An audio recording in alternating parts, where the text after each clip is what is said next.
आज सकाळपासून पावसाने पुन्हा एकदा चिपळूण, गुहागर आणि दापोली परिसरामध्ये जोरदार सुरुवात केल्याचं पाहायला मिळत आहे। मी सध्या आहे चिपळूणमधील परशुराम घाटात आणि आपण माझ्या मागे पाहताय की पावसाने आज सकाळपासूनच अशा पद्धतीने जोरदार सुरुवात केल्याचं पाहायला मिळत आहे। खरं तर काल दिवसभर गुहागर, दापोली आणि खेड या परिसरामध्ये मुसळधार पाऊस झाला होता आणि त्यामुळे त्या भागातल्या जनजीवनावरती मोठा परिणाम झाला होता। गुहागरमध्ये साखरी आगर इथे दरड कोसळली होती।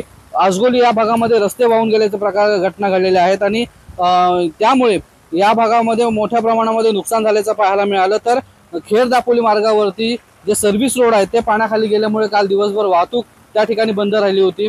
खरं तर रात्रीपर्यंत या संपूर्ण परिसरामध्ये पुराची भीती व्यक्त करण्यात येत होती, मात्र पावसाने उसंत घेतल्यामुळे पुराचा धोका टळला।